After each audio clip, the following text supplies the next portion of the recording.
melintasi batas internasional. Jadi tidak pandang waktu, tempat, dan jarak. Jadi semua orang yang terkena bisa menulari dan menyebar secara global menurut area geografis yang luas. Dan itu memang melalui kontak dan droplet ya penularannya. Jadi tidak ada yang kita kenal kemarin penjelasan seperti melayang-layang lah, atau di udara, atau di tersebar dan sehingga masuk ke tubuh kita, tidak seperti itu. Nanti kami jelaskan juga. Dan di Jakarta memang dimulai 10 April PSBB, dan sekarang sudah mulai turun, dan mungkin 15 Juni ya dibuka lagi PSBB. Harusnya kemarin awal Juni, tapi ternyata diperpanjang. Di kamar jenazah atau di Rumah Sakit Said Sukamto, saya mencoba membuat tabel korban yang meninggal dari bulan Januari sampai Juni, dan ini yang kami lakukan otopsi. Dan ternyata korban yang kami otopsi itu bukan korban, jadi tersangkanya gitu yang diotopsi. Jadi banyak tersangka yang kita lakukan pemeriksaan luar dalam untuk mengetahui waktu kematian, cara kematian, dan sebab kematian. Dan beberapa memang kami temukan positif karena COVID-19, tapi meninggalnya bukan karena virus tersebut, karena ada luka tusuk, kekerasan lainnya, bahkan ada juga yang meninggal mendadak di suatu tempat yang 3 hari kemudian baru diketahui. Dan kami membuat tabel seperti ini untuk rekan-rekan tahu juga ternyata orang meninggal tidak wajar dikirim ke kami itu yang paling banyak adalah yang tersangka. Kenapa seperti itu? Sebelumnya korban yang banyak, sebagai korban ya dia menerima pelakuan kekerasan, benda tajam atau tumpul sehingga nyawanya hilang. Dan banyak sebabnya di sini. Jadi seperti kita ketahui, di Surabaya rawan, pengangguran meningkat karena PHK, dan kejahatan juga semakin tinggi. Dan sesama aparat pun TNI Polri juga bekerja keras untuk menjaga, tapi karena mungkin terlalu banyak yang pensiun ya, atau pengangguran atau di PHK, jadi kejahatan semakin meningkat. Dan sebetulnya di kamar jenazah atau di kedokteran forensik di Rumah Sakit Sukamto itu saya sudah mempersiapkan dari bulan Januari. Setelah saya tahu di luar negeri, di Wuhan banyak kasus seperti ini, saya yakin pasti masuk ke Indonesia. Dan betul ternyata pada awal Maret ditemukan pertama kali korban karena COVID-19. Jadi apa sih peran kedokteran forensik itu? Ngapain sih kita harus tetap mengurus jenazah karena COVID-19? Jadi rekan-rekan harus tahu jenazah itu kita periksa untuk apa gitu. Peranan kita apa kedokteran forensik. Jadi kedokteran forensik adalah suatu ilmu kedokteran yang digunakan untuk mengungkap suatu kejadian guna kepentingan peradilan. Itu kedokteran forensik. Jadi ilmu-ilmu kedokteran kita gunakan semua di situ. Dan memang harus dokter umum dulu, baru ngambil spesialis forensik. Satu, membantu mengungkap tindak pidana. Jadi orang meninggal tidak wajar itu apakah ada sangkut paut terhadap tindak pidana. Apakah dia suatu korban pembunuhan kah, bunuh diri, atau kecelakaan. Itu kita buktikan dengan pemeriksaan luar dan dalam. Dan 2, melakukan pemeriksaan tersebut. Pemeriksaan tidak harus otopsi ya, tapi kita harus meminta memang kalau tidak jelas sebab kematiannya. Yang boleh meminta hanya penyidik. Kalau rekan-rekan curiga, mungkin temannya atau rekannya meninggal tidak wajar, segera lapor ke penyidik. Jadi saya bekerja hanya dasarnya permintaan penyidik secara tertulis. Dan ketiga, mengumpulkan data korban di masing-masing rumah sakit. Dan kita lagi mendata seluruh korban karena COVID-19 ya di rumah sakit seluruh Indonesia. Dan 4, kita melakukan upaya atau tindak pencegahan yang dapat dilakukan oleh pemerintah, Polri, TNI, dan masyarakat dengan nanti dibukanya new normal seperti itu. Pemeriksaan ya, menentukan postmortem. Jadi postmortem itu keadaan jenazah setelah meninggal. Itu apa aja yang kita periksa lengkap dari kepala sampai ujung kaki. Cara kematian. Nah, cara kematian beda-beda. kita kan sekarang mungkin cenderung orang meninggal pengennya karena COVID malahan, karena biar diganti atau memang dikasih asuransi seperti itu, banyak kepentingan sekarang. Dan bahkan kami tenaga medis, para medis diduga malah dapat apa ya, dapat uang jasa banyak karena COVID-19 ini. Padahal tidak seperti itu. Kami bekerja ya sesuai kasus-kasus yang dulu, kasus-kasus bencana seperti apa adanya gitu.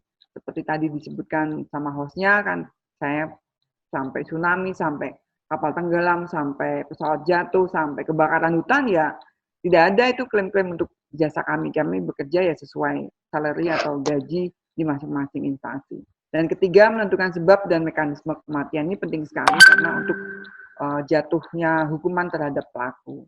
Dan 4, pemakaian APD level 3. Jadi waktu itu saya sudah terapkan, saya siapkan seluruh APD dan kami latih tim-tim forensik biar tidak kaget dan terdadak.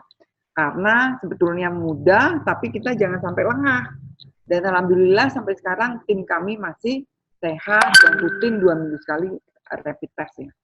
5, wawancara dengan keluarga korban ya tadi untuk mengetahui ODP, PDP, bahkan OTG sekarang bahkan banyak yang orang tanpa gejala.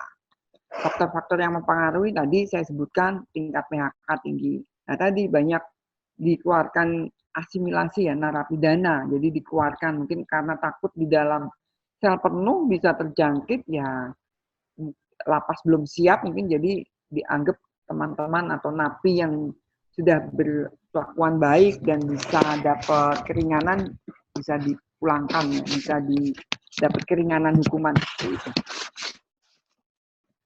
Ini tim kami tetap happy, jadi kita lengkap pakai APD dan alhamdulillah tidak terjadi apa-apa sampai sekarang. Ini tim dokter forensik dan teknisi forensik. Ini jadi teman-teman saya jelaskan sekalian. Jadi jenazah ini kalau dari ruangan atau dari TKP kita bawa dengan keranda yang tertutup seperti ini. Jadi biar tidak ibaratnya droplet dari jenazah tersebut tidak kemana-mana. Jadi kita tutup dan kita tetap bawa semprotan itu disinfektan dan pakai APD lengkap. Nah ini jumlah terpapar kemarin sampai 8 Juni ya. Jadi meninggal 1.883 yang meninggal dan sembuh alhamdulillah semakin banyak dan di kami juga di Rumah Sakit Kramat Jati biasanya kemarin bulan April, Mei itu sehari bisa 5, 6 yang meninggal karena COVID, sekarang ya hanya 1-2 yang meninggal karena COVID-19. Jadi ada penurunan. Ini rekan-rekan mungkin bisa lihat juga di medsos, jadi jumlah terpapar COVID-19 di Indonesia begitu banyak dan meningkat terus. Belum ada tanda-tanda ya untuk turun ya, udah landai sebentar sih yang garis kuning ini. Dan semoga semakin turun ke bawah. Jadi novel coronavirus ya, jadi merupakan coronavirus jenis baru yang belum diidentifikasi sebelumnya pada manusia dan telah dikonfirmasi dapat menular memang antar manusia, kontak erat keluarga. Oleh karena itu nanti rekan-rekan sudah mengerti kenapa sih tidak boleh dekatan, kenapa harus pakai masker, kenapa harus rajin cuci tangan. Dan yang pasti memang belum ada vaksin dan obat kecuali daya tahan tubuh kita yang baik dan bagus. Ini gejala klinis, demam pasti di atas 37, kalau udah merasakan itu, pusing, batuk pilek, sesak, sakit tenggorokan, sakit telan, teman-teman lebih baik di rumah saja, nggak usah kemana-mana, jaga diri, jangan sampai bisa menulari atau kontak lagi dengan OTG tadi, orang tanpa gejala yang bisa memperberat keadaan kita sendiri. Jadi kita harus sadar diri ya. Ini bagaimana nular ya, ini batuk, droplet, nempel di gagang pintu, kita pegang, tangannya masuk ke saluran mulut, hidung, mata, atau lubang lain di tubuh kita, misalnya kita buang air untuk cuci, di kemaluan, di lubang pelepasan, seperti itu, tanpa cuci tangan ya, otomatis kumannya pasti masuk, tanpa kita sadari. Dan rekan-rekan harus tahu, jenazah sebenarnya kalau karena COVID-19, begitu meninggal memang virus dalam masih ada beberapa saat ya. Makanya selalu didengar atau kita mendengar, jangan sampai dimakamkan lebih dari 4 jam. Memang diharuskan kurang dari 4 jam karena proses pembusukan akan terjadi setelah jam kelima manusia meninggal. Bahkan kalau meninggalnya karena kekerasan benda tajam, atau karena tenggelam, atau karena suatu penyakit, itu lebih cepat dia meninggal, dia mengalami pembusukan. Jadi semua jenazah memang berpotensi menular. Makanya kita selalu tahu kenapa yang meninggal jangan ditangisi, jangan dipelukin, seperti itu. Dan percayakan kepada kami, tim dokter forensik yang sudah menerapkan SOP sesuai dari Persatuan Dokter Forensik Indonesia, kalau jenazah harus diapakan kalau karena COVID-19. Jadi kita meminimalkan risiko penularan penyakit menular yang terduga dan tidak terduga. Jadi jenazah harus ditangani sedemikian rupa. Kalau sudah pembusukan lanjut, keluar cairan, tubuh itu yang bisa menginfeksi, bukan virus COVID-19, kuman lain bisa bakteri lain. Apalagi kalau kita dalam keadaan sedih, daya tahan turun, drop, ya penyakit-penyakit yang lain mungkin keluar. Kita punya darah tinggi, punya diabetes, atau punya vertigo seperti itu, atau punya radang di hati seperti itu. Jadi atau asma, penyakit infeksi baru yang sensitif sekali, itu bisa menulari kita dengan cepat. Yang disebut itu tadi penyakit komorbid yang teman-teman mesti tahu ya. Dan pencegahannya memang pada ini sebelum kita langkah-langkah ya berbuat apapun ya cuci tangan seperti itu pada air mengalir. Begitu juga kita setelah kita memulasari jenazah, kita juga cuci tangan lengkap. Nanti saya lihatkan gambarnya, mungkin rekan-rekan tahu nih langkah nomor 1 sampai 6 bagaimana cuci tangan selama 20 detik. Ya, jangan cepet pakai hand sanitizer pun kalau bisa ya 20 detik seperti itu. Dan bagaimana cara menggunakan APD yang benar. Jadi mungkin di sini ada rekan-rekan medis atau tenaga medis harus tahu pakai handskun yang benar. Jadi sebelum memakai apapun, kalau bisa memakai handskun. Setelah selesai juga tetap pakai handskun, dan handskunnya bisa diganti yang baru atau steril. Jadi hati-hati setelah pelepasan APD, itu yang bisa menulari. Kalau langsung dibuka-buka, taruh seenaknya, ya itu rekan-rekan yang tidak pakai APD, mungkin tidak sengaja memegang APD yang kotor, ya tertular dia dari APD karena menangani COVID-19 seperti itu. Nah, kalau batuk juga ini tadi gunakan masker, makanya kenapa sih? Nah, tadi seperti saya jelaskan juga, cuci tangan, tutup hidung bila bersin, tapi kalau sudah pakai masker ya otomatis kita tidak menulari atau tertular oleh teman-teman yang akan batuk atau sudah batuk dan bersin seperti itu. Jadi saling mengingatkan untuk menjaga higien diri dan kesehatan di lingkungan kedokteran forensik Rumah Sakit Bayangkara. Dan tadi saya jelaskan sekilas bagaimana jenazah itu tidak terinfeksi atau menginfeksi yang lain. Jadi kalau jenazah sudah terinfeksi, kita tutup seluruh lubang tubuh di jenazah dengan kasa dan larutan disinfektan semuanya, supaya tadi proses pembusukan yang keluar dari dalam tidak keluar terlalu banyak karena mungkin butuh waktu untuk dimakamkan. Setelah itu kita semprot dengan disinfektan seluruh tubuh jenazah, kita kafani, kita plastiki, dan kita masukkan kantong jenazah, kita semprot lagi disinfektan, kita masukkan peti, dan tutup rapat, jangan dibuka lagi, dan segera dimakamkan. Sebetulnya sudah aman ini jenazah di dalam peti. Jadi kenapa sih harus dilarang rekan-rekan yang mau berdoa, yang mau sholat lah. Sebetulnya tidak dilarang asal teman-teman atau saudaranya bisa tahu, bisa jaga jarak.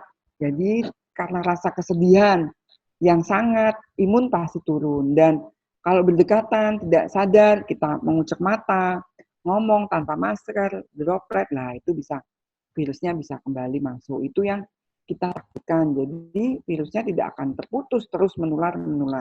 Dan sisa-sisa mungkin dari droplet di lingkungan sekitar jenazah, peti, yang kadang mungkin kita kurang hati-hati, bisa aja masih ada.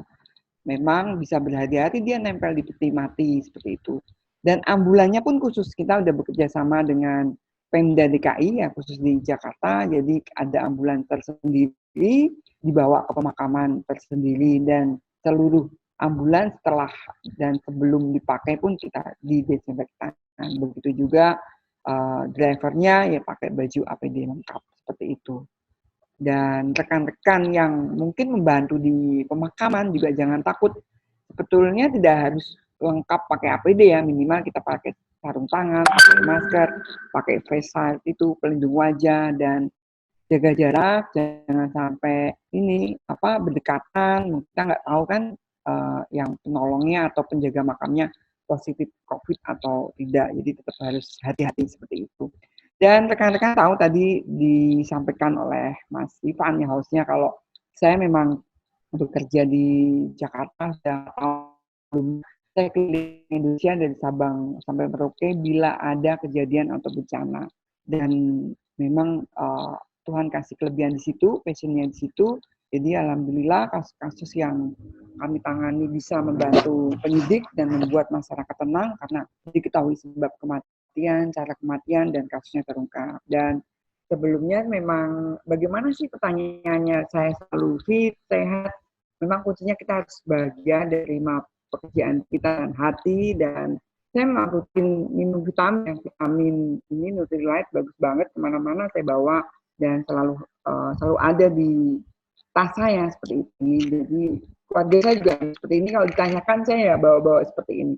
Vitamin C, Biosafe dan untuk karena usia saya 50 dan saya juga jaga kesehatan jantung saya dengan salmon omega 3. Ini sih favorit keluarga saya. Anak-anak saya, suami saya juga kebetulan dokter dan dia juga kerjanya menolong kehamilan orang 24 jam, jadi ya kita jaga kondisi. Jadi rekan-rekan, monggo kalau ada yang mau ditanyakan, mohon maaf kalau saya terlalu cepat bicaranya. Mantap Ibu. Dan mungkin Ibu Hasih boleh mungkin tolong matikan share screen-nya mungkin. Iya. Ya. Tadi soalnya gambarnya agak kecil yang waktu Ibu tadi nunjukin tadi itu saya nggak gitu kurang gitu kelihatan Ibu. Yang Ibu tunjukin vitaminnya tadi. Boleh mungkin di close dulu file presentasinya dulu mungkin. Nah, coba Ibu tunjukin lagi coba, sorry agak kurang jelas soalnya tadi. Oke. Tanya minum apa sih kuat gitu kan. Ya karena tentunya kan ini kan kita berhadapan dengan suatu hal yang sangat-sangat berbahaya ya. Yang kita bisa bilang memang seringkali ada orang bilang oh ini tidak seberbahaya SARS atau MERS, tapi namanya potensi mematikan orang tentunya. Nah jadi itu terus terang saya lihat makanya Ibu maksudnya dari presentasi Ibu tadi saya melihat banyak sekali korban jiwa ya. Itu sangat kita sayangkan kan, makanya pasti juga tentunya banyak yang Ibu sudah tahu dan tim ya. Ya makanya terima kasih untuk jasa dan daripada Ibu dan teman-teman sekalian. Ya, saya cuma bisa doakan yang terbaik. Ya, dilindungi oleh Yang Maha Kuasa, diberi kekuatan terus-menerus dan tentu jangan lupa jaga kesehatan dengan vitamin ya. Oke, untuk teman-teman jika ada pertanyaan silakan bertanya via chat ya. Sorry kita nggak buka mikrofonnya. Oke, ini ada pertanyaan daripada Jojon Cahyono, dari Pak Jojon Cahyono. Nah, dia bertanya, apa yang terjadi di tubuh dalam kurung saluran nafas, paru atau pembuluh darah pada pasien COVID? Sebenarnya apa yang terjadi? Pergerakannya seperti apa mungkin?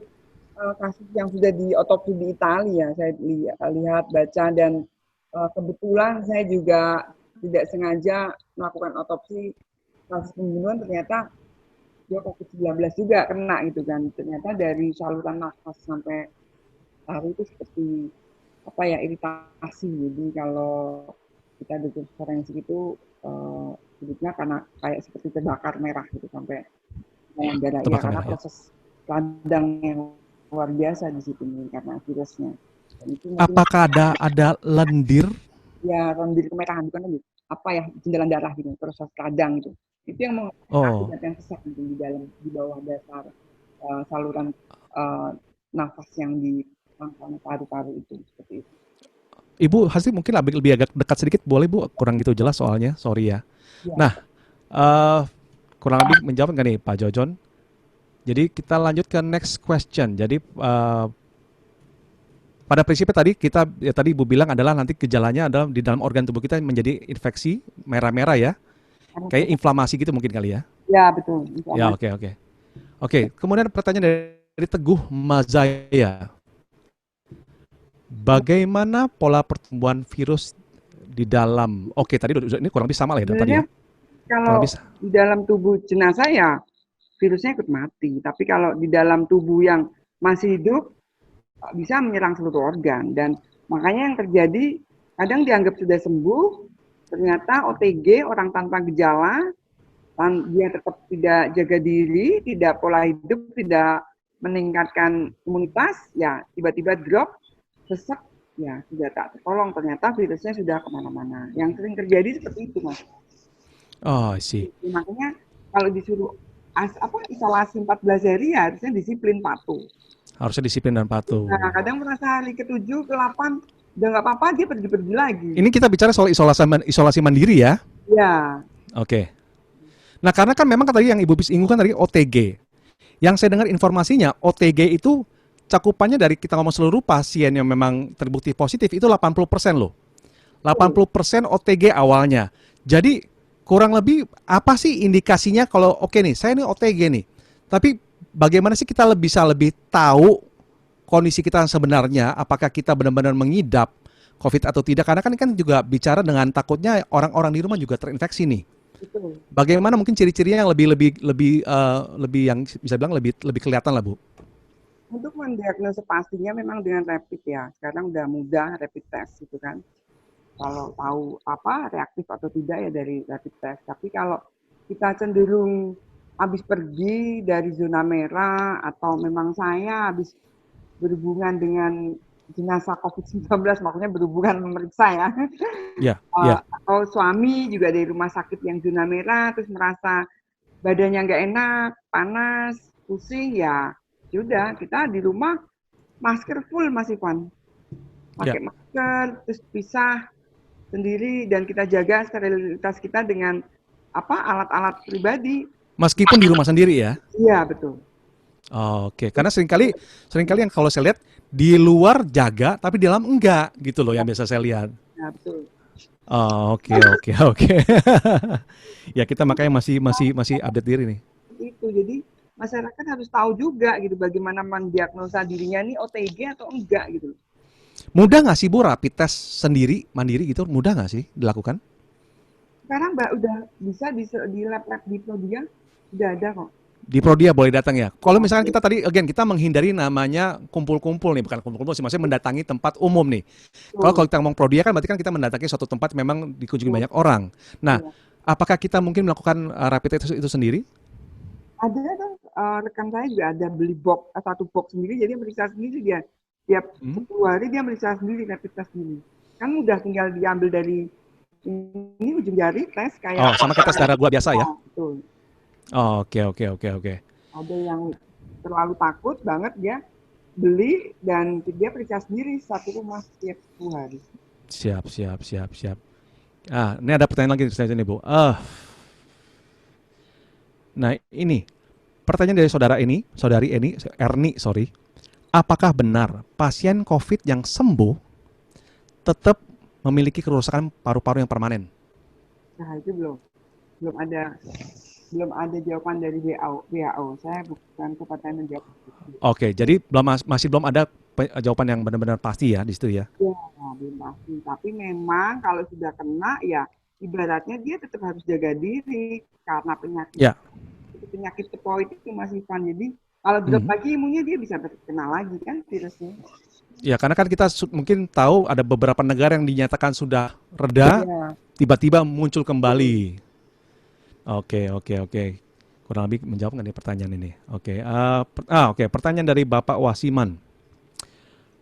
Penularan melalui droplets yang tadi yang sesuai dengan yang presentasi Ibu ya, Dokter Asri. Nah, mungkin nggak sih ada bisa potensi dengan via airborne atau via udara seperti itu. Karena kan banyak sekali berita di luaran, oh virus ini bermutasi, oh virus ini berevolusi, bisa menjadi tiba-tiba bisa menjadi punya sayap jadi terbang kemana-mana selama berapa hari, berapa jam gitu misalkan. Ya ini kan kita masih make it straight gitu loh. Tidak melayang-layang. Jadi begitu tadi bersin, batuk, dia nempel. Mungkin bersin langsung handphone. Nempel di handphone kan lagi nelpon, Ah, ya, ya, ya, ya kan? Nggak boleh ya, megang, kita kucek-kucek hidung, ya. mata, ya udah dropletnya di sini. Terus megang-megang objek-objek yang objek-objek bersama seperti itu. Tapi sebenarnya tadi bilang airborne kan berarti kan, contoh let's say ini saya Ya, coba peragakan, batuk atau bersin ya. gitu loh. Kena kan? Naik, Nah, naik. itu sifatnya kan partikel kan sebenarnya nggak bisa dibilang dengan adanya massa kan. Kalau ada massa tentunya ada massa, tapi kalau ada massa yang berat kan pasti dia akan langsung jatuh ke bawah. Ya, Nah, maksud saya begitu kita bisa bilang airborne ini seberapa jauh sih dia bisa jangkau gitu loh. kalau menurut penelitian itu 1,5 sampai 2 meter. Jadi langsung Satu sampai 2 meter. langsung ke droplet gitu kan, kayak tadi itu di sekitar bendanya Heeh. gitu. Langsung dia berhenti, nggak melayang-layang. Dia kan ada Kira-kira kalau kira-kira kalau untuk urusan seperti tadi yang terbang-terbang itu ada kayak ada mungkin pencegahan nggak sih supaya tidak terbang kemana-mana gitu? ya kalau terbang kita pakai masker, atau tadi di ruangan itu pakai alat penyedot apa yang Air purifier seperti itu? itu bagus banget. Jadi dia langsung masuk ke pembersih ruangan itu toh, kayak seperti itu. Oh berarti ini kita bicara kalau memang orang itu mobile juga di rumah ada air purifier, di mobil juga harus ada air purifier dong ya? Mobil saya ada. Oh mobil suami ibu ada. Iya. Orang mobile soalnya tadi dua-duanya dokter ya Bu ya. Suami juga dokter ya. Iya. Luar biasa emang. Oke, next question. Ini kembali dari Pak Jojon. Benarkah penyebaran trombosis kalau nggak salah ya, penyebaran trombosis ini merata di seluruh pembuluh darah atau hanya di area organ tertentu mungkin? Di seluruh pembuluh darah, kalau udah mengenai semuanya bisa kena semua. Jadi ini berarti kayak cancer juga gitu mungkin? Ya, banyak yang kasus fatal langsung drop kan, ternyata mana-mana penyebarannya dari Jadi bisa mengganggu organ tubuh yang lain ya, nggak cuma respiratory kan. Orang kan selalu bilang kan respiratory yang target utamanya adalah itu kan, organ respiratory kan. Tapi sebenarnya bisa semuanya juga ya. bisa. Oh, oke oke oke. Oke, ada pertanyaan dari next question Bapak Hadi Chandra. Bapak Hadi Chandra menanyakan, Ibu Asri masih sempat ya, Bu Asri ya? Apa? Ya takutnya Ibu Asri mau sibuk kemana gitu mungkin. Ya Pak Hadi Chandra bertanya apa? Apakah orang yang pernah terpapar virus dan telah sembuh, ya kita ngomong yang sudah sembuh, dinyatakan sembuh, virus tersebut telah musnah atau masih ada di dalam tubuh orang tersebut? Masih ada potensi ya kurang lebih ya? Masih. Tapi Masih ya, ada potensi ya? ya sudah sembuh. Kalau menurut yang sudah sembuh, diambil lagi darahnya negatif, diswab lagi. Kontrol berapa lama tuh Bu? Sembuh. Itu makanya diduga sampai 2 kali dianggap sembuh tuh swab 2 kali. Setelah hari ke-10 dia swab lagi karena organ tubuh yang terkena banyak itu kan harus butuh waktu untuk sembuh, untuk kembali. Benar-benar betul. Idealnya itu berapa lama dari kita ngomong dinyatakan sembuh sampai totali bersih? Nah itu teman saya atau pasien-pasien yang kena saya amati itu biasanya sampai 1 bulan. Jadi Bu Hasri, sorry saya potong. Bu Hasri soalnya kecil lagi nih Bu Hasri. kecil lagi. Iya, sorry Bu Hasri. Kecil Ya. lagi nih. Jadi memang dia harus berulang Ya, swabnya. Yang sudah positif di swab ya, ya. hari itu dia yang sudah sembuh sampai 2 kali. Kadang yang kedua masih positif ya dia masih harus mengisolasi diri. Yang ketiga negatif dia nunggu lagi 10 hari harus periksa lagi. Buset dah. Jadi benar-benar memang butuh waktu. Hmm. Tapi itu waktu tidak menentukan juga harus berapa hari. Ada yang cepat karena apa? Ternyata dia daya tahannya bagus, imunnya bagus, dan Disiplin dia juga. disiplin seperti itu. Dan dia tidak stres, rutin juga minum suplemen, vitamin, dan tadi ruangannya sehat, kualitas Hmm. udara, tidak berkumpul AC itu, matahari bisa masuk itu. Ternyata Ya, itu yang saya ya. amati di rumah sakit pun nggak gitu. Jadi di kamar-kamar perawatan yang bagus ventilasinya ternyata masih ketemu Hmm. loh. Oh, oke. Luar biasa nih, informasi bagus banget nih. Oke, next question Bu Hasri dari Ibu Fion Chai. Apakah COVID-19 sama dengan DBD atau malaria lah? DBD atau malaria karena ada berita yang di mana kalau obat malaria itu bisa menyembuhkan COVID. Ibu agak agak senyum dikit nih. Salah itu belum, beda-beda. Demam berdarah kan Beda nyamuk, ya. ini kan virus. Iya, karena kan kita bicara soal mengalir via darah juga nih sebenarnya. Jadi asumsi semua dianggap semua sama nih. Atau memang saking desperate-nya orang, saking rasanya orang butuh solusi, akhirnya dikasih ini manggut aja gitu mungkin. Jadi gini Mas, beda. Ada yang tanya kemarin waktu malah ya orang kita anggap apa pangkat tinggi lah polisi. Dia anggap Ya, penularan COVID-19 sama dengan HIV. Dan dia mikir HIV itu tertularnya seperti itu dari air liur, dari hmm, keringat. Jadi ternyata kan tidak seperti itu. HIV kan karena darah, gitu kan. Dia ya, tidak berhubungan seks dengan darah dari jarum suntik, dari ya. itu bisa tertular. Nah itu baru tahu. Ternyata mindsetnya mungkin masyarakat masih mikir HIV tertular harus dengan berhubungan seks. Ternyata tidak. Begitu juga ini COVID-19 tertular tadi karena airborne atau melayang-layang. Padahal Ya. tidak. Droplet seperti itu harusnya. Oke, oke, oke. Terus kemudian pertanyaan dari Ibu Moni. Ini banyak sekali Bu pertanyaannya Bu. Ibu mungkin lebih sedikit mendekat kepada handphone supaya lebih jelas suaranya sekali lagi. Ya. Apa saja pengobatan yang bisa diberikan untuk orang-orang yang sudah terinfeksi virus corona? Nah, secara kan memang kita bicara soal tadi ada namanya status sembuh.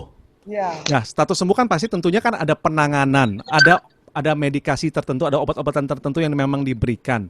Nah, apakah itu memang ya mungkin pertanyaan sekali lagi ya, apa saja pengobatan yang bisa diberikan untuk orang-orang yang sudah terinfeksi virus corona? Mungkin mungkin secara mandiri ataupun gimana? Ya. Jadi tadi kan vaksinnya belum ada, obatnya juga belum ada. Jadi ternyata obatnya ada tubuh kita, imun kita tadi yang harus bagus dan harus pola hidup sehat. Nah itu. Oh, jadi selama ini yang semua yang dikarantina dibantu meningkatkan imunitas tubuh. Iya. Nah, Nah, kasih oh, multivitamin oke. gitu. Seperti itu makannya bergizi, tidur cukup. Gitu. Oh, dengan adanya vitamin juga karena dengan makanan juga nggak cukup ya, tentu ya. Gitu. Oh, oke, oke, oke, oke. Ya, semoga itu menjawab ya tadi Vitaminnya ya. apa? Nah, kenapa sorry? Kan vitaminnya apa? Saya suka lihat Bu. Apa? Cuma saya nggak bawa. Saya di bawah. Oke, ini ada pertanyaan. Ini namanya Hai. Saya bingung ini namanya Hai atau Hai? Namanya Hai Bu. Di Indonesia tipe COVID yang ada itu adalah tipe apa? Karena penderita yang merasa biasa-biasa aja, seperti gejala yang Ibu Dokter tunjukkan, kadang ada kasus virus menyerang dengan cepat dan mengakibatkan meninggal dunia. Ada berapa tipe sih Bu sebenarnya Bu? Saya nggak hafal itu. Saya pikir semua karena tadi corona tadi virus 19 saja yang mematikan ya. Jadi secara general ada satu virus namanya COVID-19. Nah tinggal baik lagi kepada imunitas tubuhnya masing-masing itu yang menyebabkan cepat Yang atau lambatnya seseorang itu. 19. Ada juga corona 15, 17, 18. Ya ini 19. Oh, ada yang sebelumnya juga. Ya, Ini kayak serial drama ya Bu ya? ya. Kayak serial drama ya. Ada episode-nya begitu loh kurang lebih. Ternyata yang mematikan yang jadi pandemi ini disebut Yang corona 19. 19. Oh, jadi ada yang 5, ini saya baru tahu loh. Ada yang 15, ada 17. Ini saya baru tahu loh. Jadi masing-masing virus corona itu ada tipenya dan disebut dia diurutin kayak nomor seperti itu. Oh, oke, oke. Nah, sekarang posisinya yang memang ditunjukkan oleh pemerintah ya, itu yang biasa dipasang tiap harinya itu yang positif COVID-19. 19 di dunia loh. Dunia WHO. Memang Oh, jadi kalau 15, 17 itu udah nggak enggak. terlalu dihitung. Ya, karena mungkin memang tidak menyebabkan sakit. Oh, oke. Itu kita bisa bilang OTG nggak? Enggak, virusnya ada tapi kan tidak menyebabkan kita sakit. Dan kita Oh, beda dengan OTG ya? ya Oke, oke, oke, oke. OTP, OTP, OTG kan karena Corona 19, bukan karena Ya, yang ya. lain gitu. Bukan karena yang lain ya. Saya pikir Ya, dari COVID-15, 17 terus meningkat, makanya ada istilah bermutasinya mungkin itu kali. Enggak ya? tapi yang sebelum-sebelumnya memang ada virus corona jenis-jenis seperti itu tapi tidak menyebabkan sakit seperti itu kan. Ah, oke. Again, balik lagi ke tubuh masing-masing. Ya, Imunitasnya seperti apa? Itu yang masih teman-teman mungkin dari tadi dengar ya. Baik lagi mau apapun juga itu, baik lagi ke imunitas, baik lagi ke imunitas, baik lagi ke imunitas. Jadi jadi tolong juga jaga. jaga juga setelah berpergian kembali ke rumah juga kita harus hati-hati kasihan yang orang rumah. Ya, jaga kebersihan diri juga ya. Ya baju seperti itu. Ya langsung Hmm, hmm. dicuci. Oke, next question Ibu Hasri Ya, dari Bapak Andi. Kalau OTG sampai muncul, kok OTG ya? Maksudnya kalau misalnya sorry mungkin OTG lah. Kasusnya pada OTG. OTG mungkin baru berapa lama mulai merasakan ada efek daripada COVID-19? iya. Saya OTG, terus saya tidak mungkin jaga. Ya, sewaktu-waktu saya bisa sakit besok. Mungkin langsung demam tinggi, langsung sesak, seperti itu, sesak nafas, gitu. Ibu Suara Hasri, sorry kecil lagi nih Bu Hasri, sorry. Mungkin kayak contohnya, misal mungkin saya OTG, tapi kalau saya tidak jaga diri, sewaktu-waktu saya mungkin bisa sakit. Besok demam, besok sesak, gitu kan. Makanya kan kalau rekan-rekan pergi kemana, dicek suhunya kan biar tahu. Oh, Hmm. 3 nih, OTG gitu kan, demam. Suhunya di atas 37. Tapi apakah demam itu menandakan kita kena COVID? Enggak juga kan? Setelah demam, saya sering tanya nih sama petugas tuh, dia apakan mas? Kalau saya demam, bingung juga dia. Nah, ya. Tahu kita demam, mereka menyarankan, oh Bu segera aja periksa darah gitu. Oh, jadi kalau misalkan contoh let's say kita kena demam, Ya, demam itu berkepanjangan, ya, berapa hari minimal? 3 hari. 3 hari, lebih daripada itu periksakan diri kepada dokter. Ya, Ya, karena yang saya tahu memang ada program dari dokter, ada dari pemerintah, apa dari ini saya lupa, bahwa ada namanya fitur sekarang namanya fitur bisa telepon online dulu. Kita telepon dulu ya kayak tele konsultasi. Ya ya, kan terus kemudian baru entah itu memang dirujuk ke rumah sakit ataupun tetap di rumah kan. ya, betul. Jadi demamnya udah berapa hari, terus Mhm. anggota keluarga udah ada yang pergi dari mana saja, atau kita habis dari ketemu siapa aja, gitu. Ya. Kalau saya kan selalu zona merah terus, ke kamar jenazah.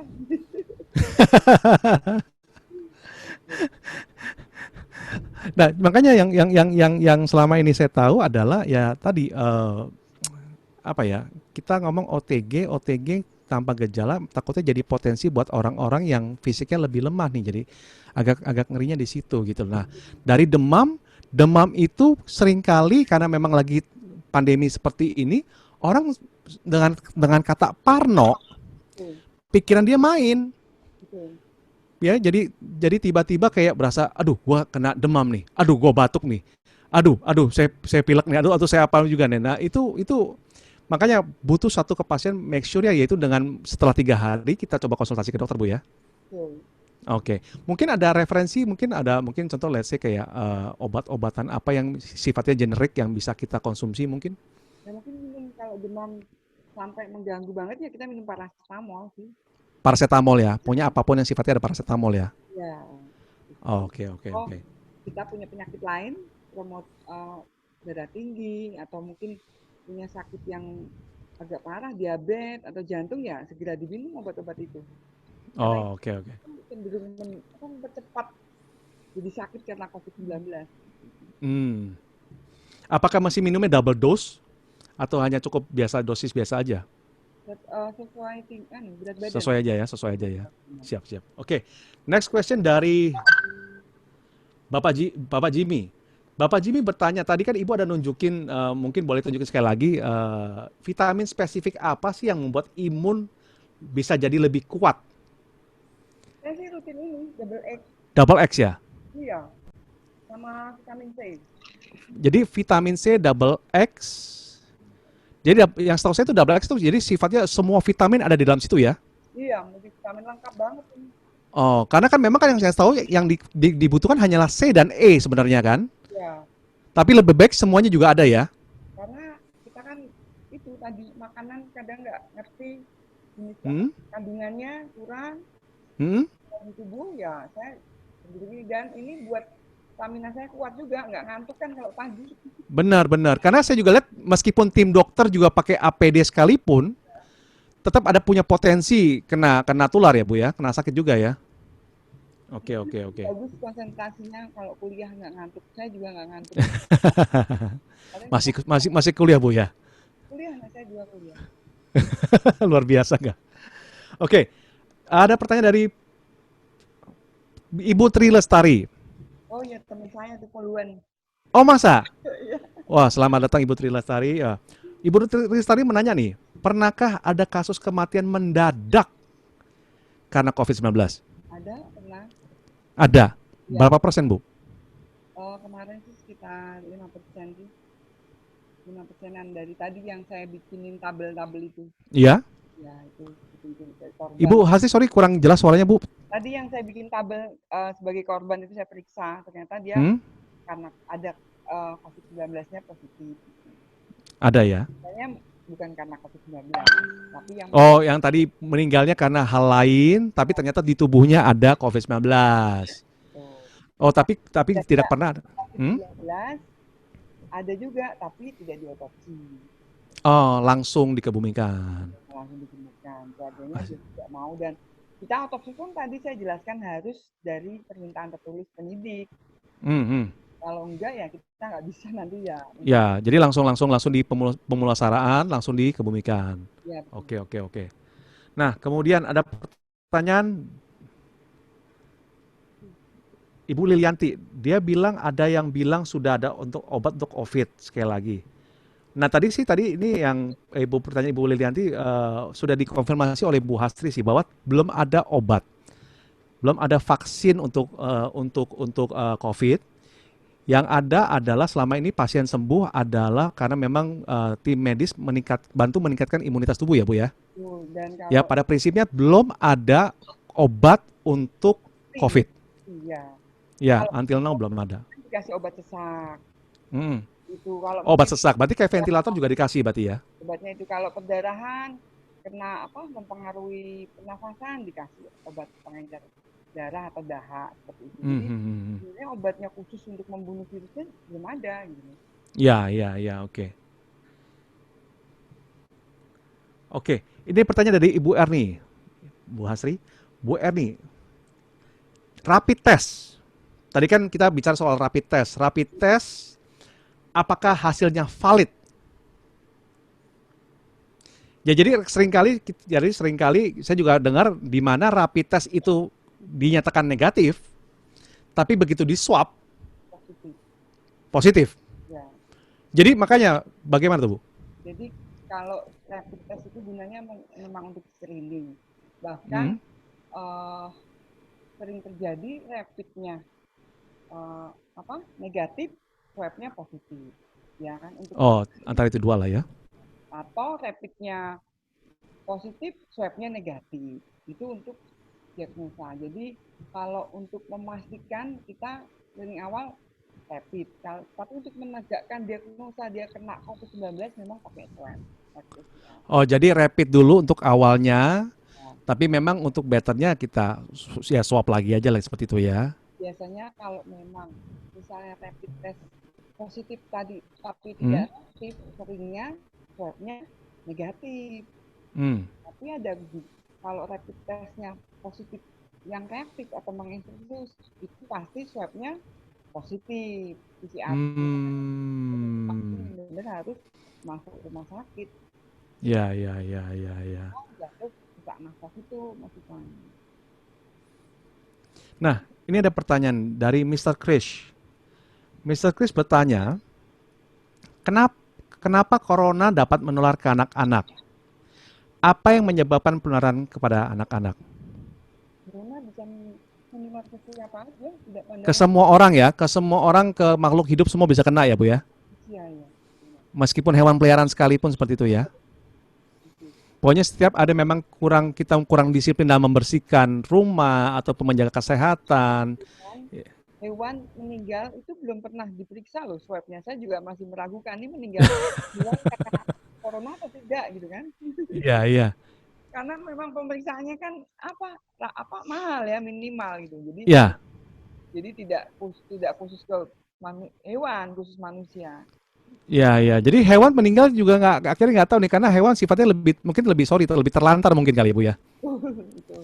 Ya mungkin sederhananya kucing kucing mungkin kena habis kena mungkin atau main-main sama masker di jalanan seperti itu kan tiba-tiba. Nah, Makanya kan ayam mungkin mm, mm, mm. makan. Makanya kita kalau beli-beli di luar itu kan harus hati-hati.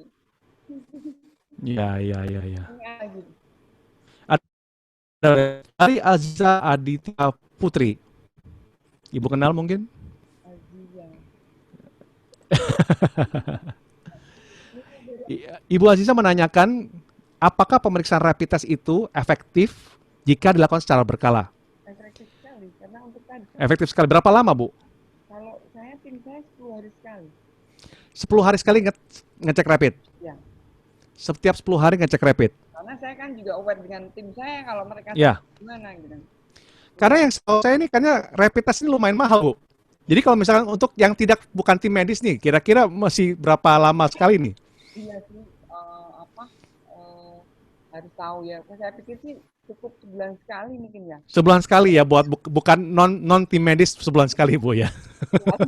Kecuali memang kita ketakutan sekali ya 2 minggu sekali lah gitu. 2 minggu sekali ya paling cepat lah. Oke, oke, oke.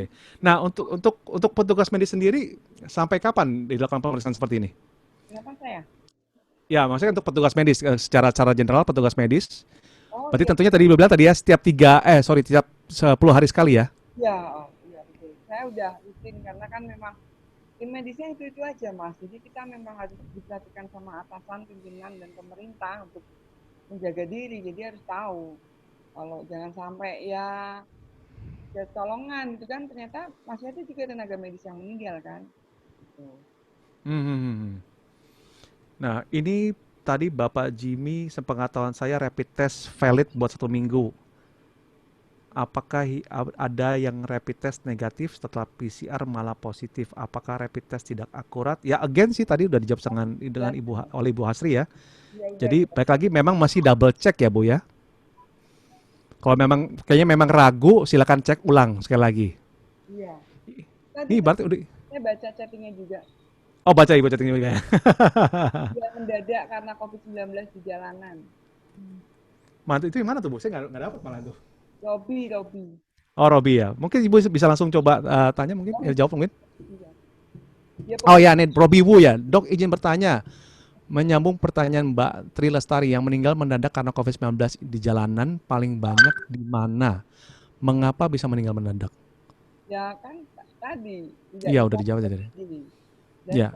kalau makanya teman-teman rekan-rekan polisi di jalan yang petugas lantas atau setse ya harus hati-hati kalau ngangkat jenazah meninggal mendadak karena kecelakaan, pembunuhan. Tetap saya sarankan pakai masker, pelindung wajah, Ya, sarung tangan. Gitu, nggak boleh dilepas. nggak boleh dilepas ya. Ya, petugas kepolisian. Nah, ini ada yang bertanya nih. Malam Bu, izin bertanya dari Triadi Cahyono, Eskom. Izin bertanya, kalau buah-buahan atau sayuran, ini juga Ibu kenal ya? Enggak tahu. Oh enggak ya. Apa yang buah-buah apa atau sayuran apa yang bantu meningkatkan imun? Terima kasih. Gimana? Bukan ya. Avocado, Saya pikir mau buah bagus aja sih. semua bagus banget. Buah. Cuman di kala Covid begini harga buah naik semua, Bu. Kecuali buah durian. Kecuali buah durian. Biasanya selain minum vitamin tadi, rutin jus pepaya. Iya, Pepaya dengan jeruk. Jeruk itu kan vitamin C-nya juga tinggi. iya, vitamin C tinggi. Imun. Atau simpelnya minum vitamin sekali lagi lah ya. Ya, betul. kalau nggak nggak perlu repot. nggak mau repot. Tapi emang durian kenapa Bu? Saya jadi penasaran durian kenapa nih Bu? Sama saya nggak ada manfaat ya Bu ya? Terlalu enak. Terlalu enak. Oke, kemudian tadi ada pertanyaan nih dari SRI. SRI bertanya, tes PCR berlaku untuk berapa lama? PCR ya tadi bisa 1 bulan kan? Ya, oh iya Saya ya tadi. saya 1 hari. Ini Saya nggak tahu singkatannya PCR itu apa, rapid test ya itu PCR itu ya? Oh, PCR PCR tuh bukan untuk polimerase reaktif. Jadi swab tadi di oh itu DNA. swab. Swab. Saya baru baru tahu istilah PCR tuh. Ya. Jadi saya taunya swab sama sama rapid doang udah tuh. Cara Oke, kurang lebih pokoknya intinya ngambilnya itu swab, tapi pemeriksaan dengan PCR. ya. Ya, yang pasti kalau makanya teman-teman sekali lagi yang untuk menghindari pertanyaan yang kurang lebih sama, rapid test ataupun swab test, kalau memang rapid test hasilnya adalah bagi kita mungkin ragu-ragu ya, alangkah baiknya kita melakukan tes ulang, entah itu swab ataupun rapid test sekali lagi gitu Bu ya. Nah, untuk rapid test ataupun swab, kalau memang mau secara berkala, ya tadi Ibu Dokter bilang adalah paling bestnya mungkin sebulan sekali. Kalau memang mau lebih cepat silakan 2 minggu sekali ya. Ada tapi kota yang mengharuskan PCR atau swab test itu, Bali, Mm. ya kan, Kalimantan Timur. Jadi teman-teman saya kemarin yang mau ada orang tuanya meninggal, pengen ke Bali, dia harus PCR atau swab test dan dia harus ke rumah sakit gitu. Atau ke lab. Ya, lab. Atau ke lab juga boleh ya. Tapi bisa PCR itu. Siap, siap, siap. Nah, ini yang panjang nih. Dari Ibu Rati. Selamat malam. Terkait new normal dalam bidang pendidikan, andai akan diberlakukan pertengahan Juli, apa saja syarat sekolah?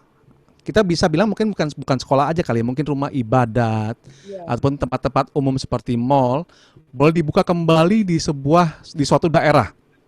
Lalu perlukah siswa atau kita ngomong orang lah ya, perlukah orang menggunakan masker plus face shield setelah selain rajin cuci tangan, jaga jarak dan meningkatkan imun? Terima kasih. Perlu banget Mas, apalagi anak-anak sekolah. Yang tadi mata nggak terasa ngucek-ngucek kan? Kalau ketemu Ya, apalagi anak-anak rentan tangannya suka iseng. iya. Atau Jadi memang harus tetap ada ya. iya, atau megang buku yang udah kena droplet, Ya, ada ya. atau apa lap, sapu tangan, itu saja sih ini kan. Nah, ini sih sebenarnya pertanyaan ini sebenarnya saya juga pernah udah tanyakan juga ke dokter Eka. Pertanyaannya adalah mungkin dibilangnya kayak gimana ya? Kapan sih kira-kira menurut Bu Hasri nih dengan kondisi bangsa kita sekarang nih yang terkesan kalau menurut saya pribadi ya agak susah untuk diatur nih. Kira-kira kapan sih COVID ini bisa benar-benar selesai gitu loh? Apakah memang kita dipaksakan hidup berdampingan dengan COVID? Ya saya pikir saya belum nggak bisa jawab kapan selesai ya. Tapi Mhm. kan dipaksakan hidup berdampingan dengan COVID ini. Oke. Ya tetap memang itu lah new Ibu, normal. sorry, Ibu masih kurang kencang. Dipaksakan hidup dengan COVID tadi. Tadi. Hidup bersama dengan berarti kita masih again, hidup disiplin, menjaga kebersihan dan menjaga apa yang kita asup lah ya, aktivitas seperti itu ya. Oke, oke, oke. Nah, ini ada lagi dari Miss Tessa.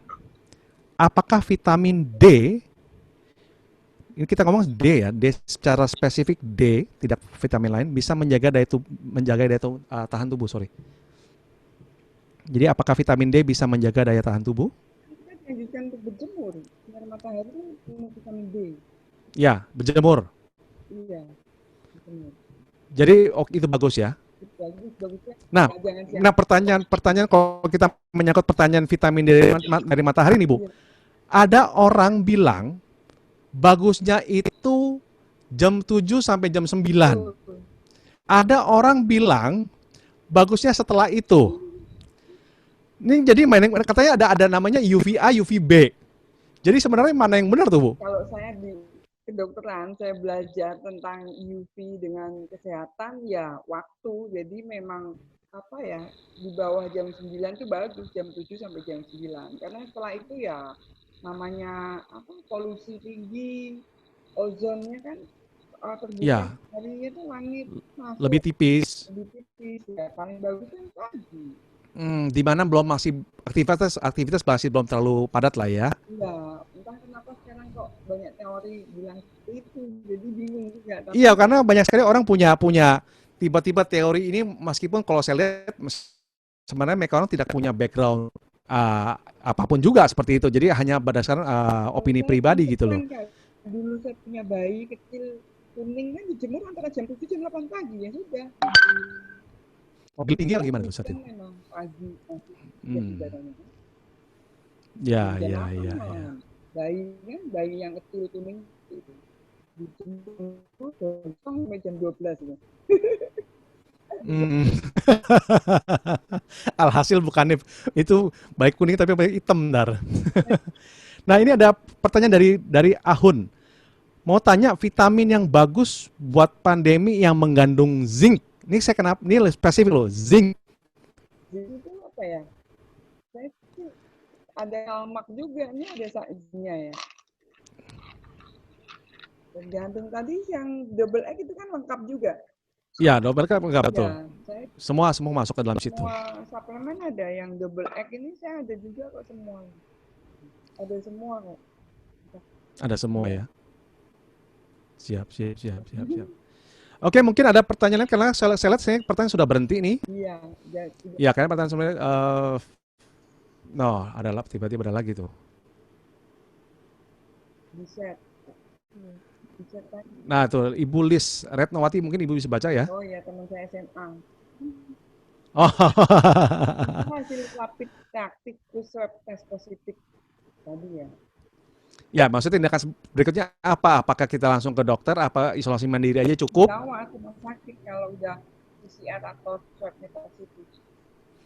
Oh, jadi begitu memang sudah kita tes swab ataupun rapid sudah positif langsung ke dirawat rumah sakit ya. Jadi kadang dari awal itu memang bingung ya di kesehatan juga. Sebenarnya kalau kita tahu rapid positif kita langsung isolasi ya kan. Tapi Hmm. negatif ya kan. Kan tadi jelaskan juga rapid test untuk screening atau untuk deteksi awal. Tapi kayak begitu tahu kita swabnya positif ya kita langsung Langsung pergi berangkat. Namun banyak orang yang ya seakan-akan belum takut nih Bu diekspos. belum belum terekspos yang ini kawan. Mm-mm. Makanya itu takutnya yang ada orang-orang yang sudah di rapid positif Ya, tapi menolak. Kita bisa bilang menolak ya untuk dirawat di rumah sakit. itu harus di swab dulu dia. Tapi yang Meskipun sudah rapid sudah positif gitu loh. iya tetap harus di swab. Yang kacau kan rapid positif di swab negatif masyarakat menolak bahkan diusir dari pos itu kan kasihan itu. Makanya Hmm. akhirnya ditegaskan setelah rapid positif pun ada yang dirawat. Padahal seharusnya memang karena kasusnya sudah semakin banyak, sekarang yang dilihat swabnya PCR-nya positif. Hmm. Ya, ya, ya. Makanya masih masih double check lah, double check is the best. Harus memang langsung rawat ke dokter lah, ke rumah sakit lah. Nah, ini tadi Pak Abrar mungkin masuknya agak telat kali. Jadi izin bertanya dokter, pada pasien yang positif COVID-19 yang telah meninggal, apakah virus masih, ini kan sesuai dengan penjelasan Ibu tadi ya, apakah virus tadi masih aktif dalam tubuh jenazah? Sampai kapan? Mungkin juga buat teman-teman yang buat bergabung juga, mungkin Ibu sekali lagi boleh kasih jawaban. Jadi begitu meninggal, virus di COVID-19 itu kan di inangnya nih, dia ikut meninggal. Yang bahaya itu cairan tubuhnya. Jadi begitu kita meninggal, proses pembusukan terjadi dari lebam, kaku, pembusukan, nah seluruh cairan akan keluar. Gitu. Mencari lubang-lubang dari tubuh manusia itu yang rawan. Karena itu sebelum 4 jam harus sudah dimatikan. Nah, Ya, makanya sebenarnya cairan yang keluar dari tubuh jenazah itu yang berbahaya ya, masih ada potensi ya. mungkin dia ketemu virus yang di droplet di luar lah, jadi lagi itu yang Ya, tadi Mas Iwan bilang replikasi beranak berapa ya berbanyak kan nih. bermutasi. Tapi itu Tapi sebenarnya kan yang bahaya sebenarnya bukan dari kalau memang sudah ibaratnya sudah dari pemulasaraan sudah dilakukan, Iya. terus ya, berarti kan sebenarnya sudah aman kan di situ kan ya. Nah, sudah aman berarti yang berbahaya adalah sebenarnya kayak waktu itu saya lihat ada berita nih, ada keluarga berbondong-bondong merebut, Ya. mengambil paksa, Ya. otomatis kan itu ada berkumpul yang saya bilang memang sih kita mengerti kesedihan daripada keluarga yang ditinggalkan. Cuman itu kan potensinya jadi lebih bukan dari jenazahnya tapi dari satu sama lain Bu ya.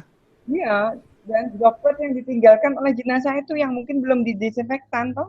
Hmm, hmm, Dari hmm. ruangannya, dari temboknya udah embusan terakhir dropletnya itu loh Mas. Gitu. Hmm. Nah, mungkin udah kemana dipegang. Mungkin ada anggota yang tidak megang ke sini ya. Ya, Sudah virusnya. ya. Oke, mungkin Kawasiman, bagaimana Kawasiman? Ini sudah 1 jam, apakah kita lanjut atau gimana? Sudah 1 jam. Nah, ini ada pertanyaan, mungkin kita lanjut aja kali ya, sampai tunggu konfirmasi dari Kawasiman. Dari CN, maaf izin bertanya, bila setiap hari seseorang sudah banyak konsumsi sayur dan buah, apakah suplemen vitamin masih diperlukan? Masih kalau suplemennya bagus dari herbal seperti saya tidak mengganggu organ tubuh sih, malah memantapkan lagi kan kita juga kadang nggak ngitung toh berapa banyak sayuran atau buah yang kita makan. Tapi kalau udah yakin cukup untuk tubuh kita bisa bisa mengira-ngira beratnya berapa ya sudah. Tapi saya pikir ya dengan tambahnya usia pasti suplemen lain tuh penting. Kandungan Ya, lainnya juga butuh. Gitu. ya karena yang saya tahu juga kalau begitu dimasak, apalagi sayuran dimasak, otomatis ada kandungan yang hilang. Ya, Dan memang kandungan yang hilang. Kalau kita buah ya berarti kan intinya ada bagian-bagian buah karena takutnya apa? Kita bilang ada ada bukan disinfektan, ada namanya ya, insektisida. Ada pupuk itu ngomong susah bener kayaknya. ya. Nah ini pertanyaan terakhir Bu. Pertanyaan terakhir untuk malam ini. Sekali lagi terima kasih untuk Ibu Hasri untuk waktunya. Malam dokter mau tanya, adik saya ini baru pulang dari Kamboja. Prosedurnya gimana? Apakah harus dicek dulu di rumah sakit atau di karantina di rumah sakit yang menampung COVID-19? Memang kalau dari luar negeri dia harus dites dulu di negaranya pas mau berangkat ya, bawa bukti Ya, PCR-nya itu toh. Bukan rapid, PCR, swab itu tadi. Dan PCR ya. kalau masuk Indonesia, setahu saya di Jakarta juga diperiksa lagi dia. Oh, jadi di double check ya dari sana dicek, di sini dicek. Dan Jadi, sepertinya kalau dari zona merah, dia harus menunggu dulu hasil PCR-nya. hmm, Kalau sekarang bisa 3 hari, jadi mungkin dia ya, di karantina selama 3 hari. Ini sampai 10 hari. sama juga ya. Akan tes PCR-nya yang dari Kamboja ya. Siap. Oke, untuk semua teman yang peserta daripada meeting ini sekali lagi kita harus sudahi. Mohon maaf jika masih ada pertanyaan yang mungkin kurang terjawab, ya kan? Ataupun pertanyaan yang memang masih jelas, soalnya ya kiranya bisa mungkin nanti terus video ini sih mungkin akan diupload sih Bu. Oh saya masih begini dulu Bu. Di foto. Ya, kalau ada pertanyaan yang masih belum terjawab, mohon maaf. Ya karena memang karena keterbatasan waktu ya Ibu Hasri juga harus bertugas kembali. Ya, terima kasih Ibu Hasri untuk waktunya. Terima kasih juga untuk seluruh tim yang sudah bekerja tanpa lelah ya, tanpa henti. Ya, untuk ya kita ngomong berjuang di garis depan menghadapi pandemi ini. Ya, kita cuma bisa doakan yang sekali lagi yang terbaik buat Ibu Hasri dan tim. Ya, semoga Tuhan memberikan kesehatan, kekuatan, perlindungan senantiasa ya Bu ya.